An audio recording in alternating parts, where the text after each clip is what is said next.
What's going on, everybody? It has been a little bit since the last upload, so at least one on the truck performance.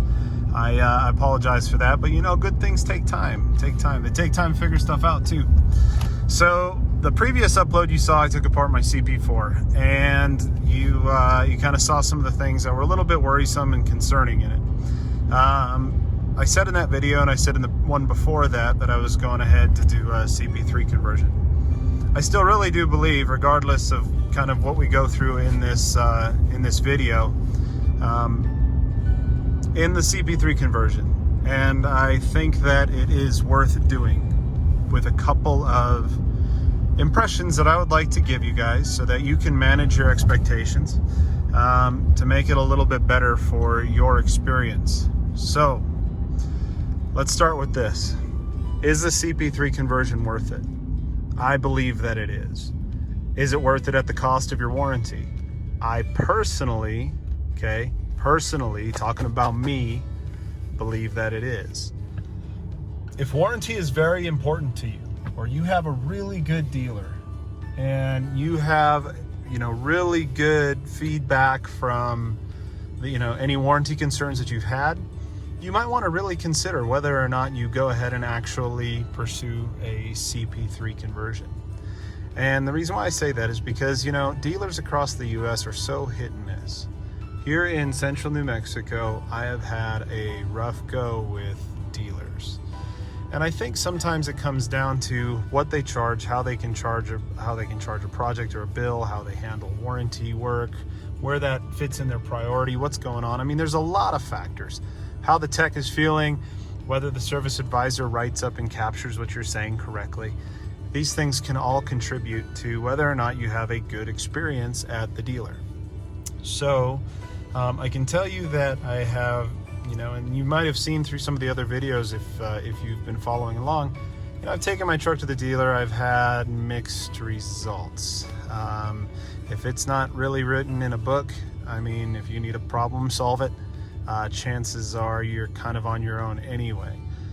So I've had better luck either figuring it out on my own or going out to other local diesel shops to get things diagnosed and fixed. For me, that has been my kind of happy place with this, right? So I accepted that. But again, if it's important for you, you probably want to weigh that option. Now, why do you think it would be important to get that CP4 swap?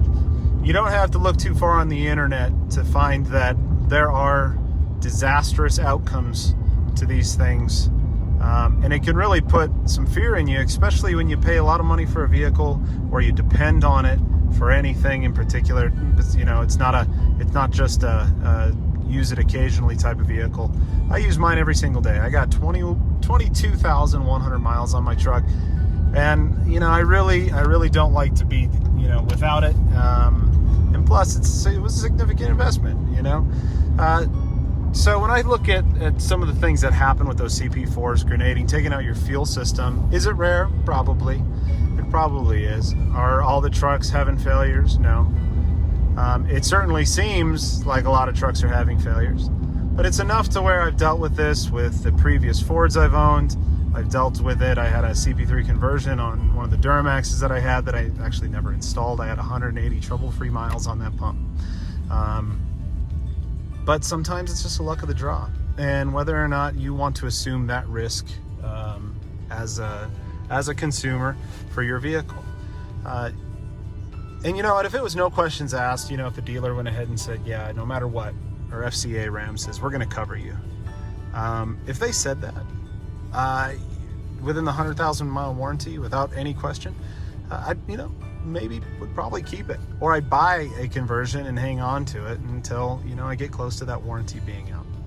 Unfortunately, these manufacturers are in it for a certain profit margin, and they have certain acceptance ratings and certain types of tolerances that they'll allow. So you hear about, whether it be on the Ford forums or the GM forums or like the Cummins, Ram HD forum, you kind of end up hearing about some of the folks that maybe they got a bad batch of fuel. They had no idea, and that's what took it out. And for some reason they test it, and then they say that's the case, and they're not going to cover it because it's a fuel problem. Well, good luck getting out of that without paying for something. And what I mean by that is you're either going to pay for a new pump, you're going to pay for all the damages and the labor, which, depending on where you go, can be anywhere from $12,000 to $18,000. Some have claimed even north of there. I try not to. I think 18 is probably the max end. But, you know, let's just say 16,000 for kind of round number in between both. That's a lot of coin to risk on a bad pump of fuel, a bad tank of fuel, if that's what they claim. So, you know, when you take that into consideration, my personal, I can't speak for you, and I should stop doing that. It's not fair to you guys, but my personal acceptance of risk goes way down, because it is really hit and miss. And I think even out of, 8 out of 10 trucks would be covered, you still got probably 20% chance of not being covered. So that's not acceptable, not when there seems to be viable options. So let's go into real quick what pump I got and what I've had going on with my truck. So I got the industrial injection pump. You can see on Eddie's Life, he did this. Quite a few folks on the forums are starting to do it.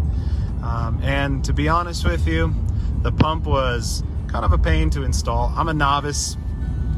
I tinker with stuff. I don't do it. I don't do it all the time. So I think if you're a pro at it, or really, seasoned in this sort of stuff when it comes to fueling and changing stuff out, I have a feeling you'd probably get it done a lot quicker than I will.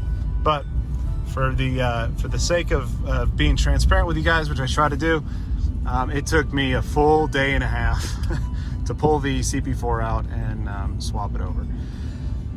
So I got the industrial pump, and we got to understand a couple caveats with what I'm going to tell you, all right? One, I don't have anything bad to say about the industrial kit.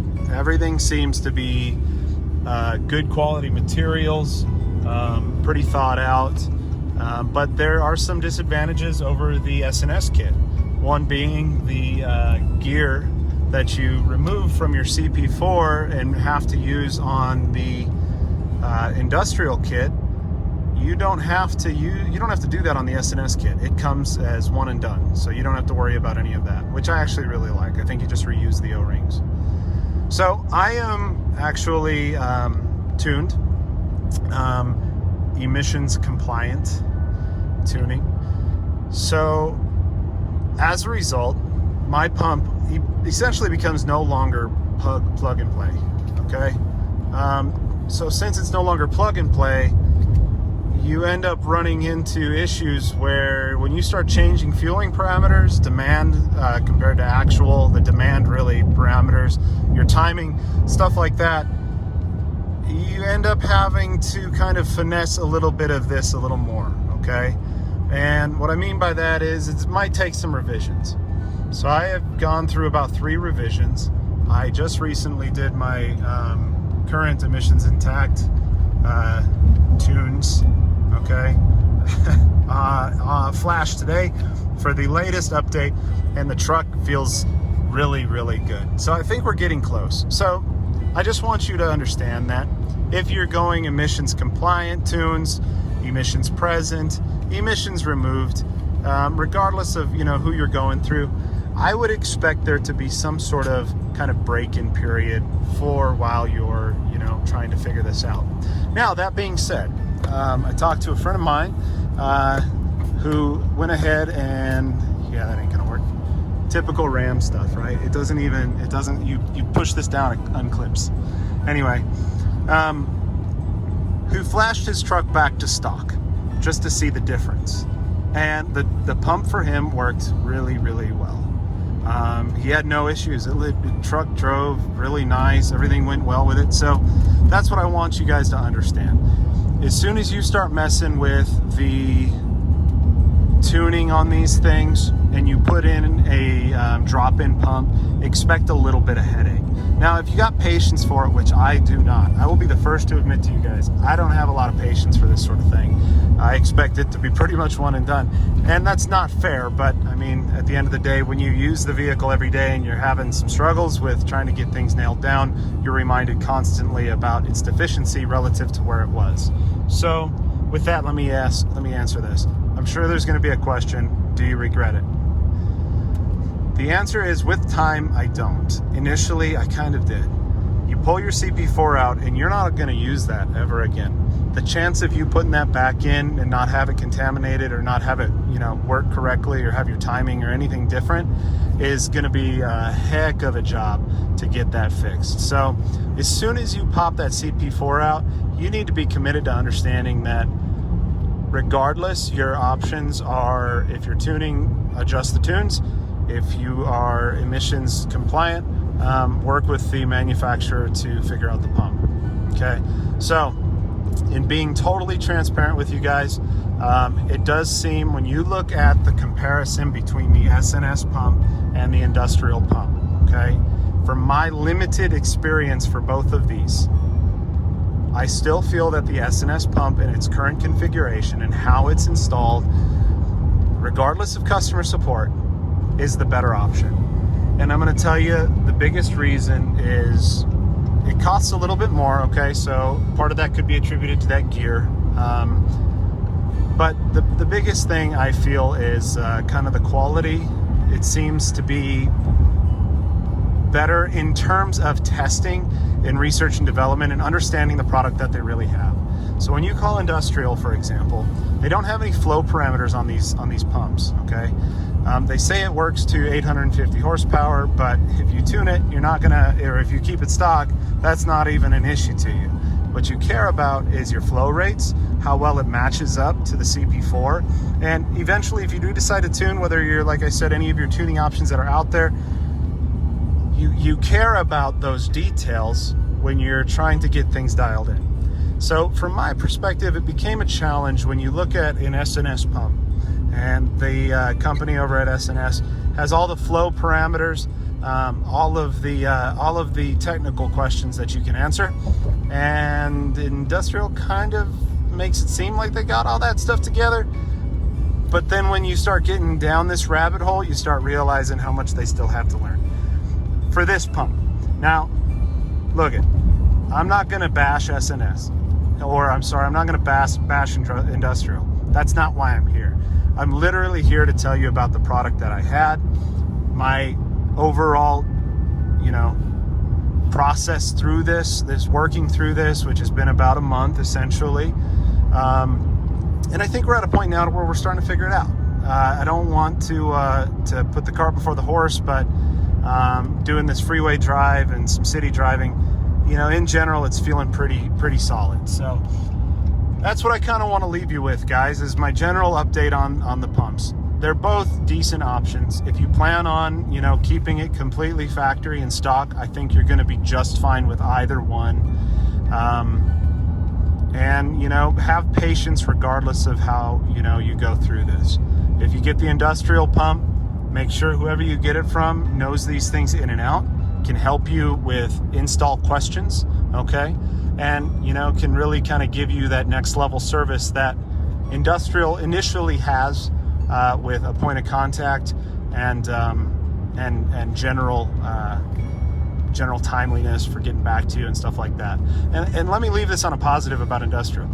When they said, hey, maybe we should try a new overflow valve, or maybe we should try a new fuel control actuator and FCA, it was in the mail and out there the next day and calling and following up with me. So I don't want you guys to think that SNS has been a bad option for me. It really hasn't. I think just the technical data that matters for my application was not necessarily fully thought out, or still within the early phases of discovery and development, where SNS has kind of put theirs through various testing benchtops that's going to make it easier for you. So think about it. With whichever decision you guys want to go, if you have questions, please put them in the comments below. I'd be absolutely willing to help you out, figuring out, navigating out your own needs. I bought my pump, like I said, with the after watching Eddie's life do his. I used the discount code. It came out to be a little cheaper deal. But other than that, I haven't gotten anything for any reasons other than me being curious and wanting to do it. So if you have questions, feel free to shoot me a comment below. I do try to read them, and sometimes I get behind, so I appreciate your patience on that. But look it, I real quick shout out to everybody that subscribed for the last month. I'm netting quite a couple additional subscribers each video. It's kind of fun to produce this stuff if you guys enjoy watching it. It's all low tech, low key, but you know, that kind of fits my style, so it seems there's an audience. Take care of each other, all right? Look to your left and right, your neighbor, your family. That's all you guys got, your community. Try to be proactive in making somebody else's life better in some way. And if you can tie your passion into it, you're going to be a lot better off. But put your comments below if you got questions or need a follow-up video on some more details on this. I'll certainly help you out with that. And if you want an install video or tool summary, I can give you that as well. Thanks so much, guys. I hope you have a great one. Take care, and bless y'all.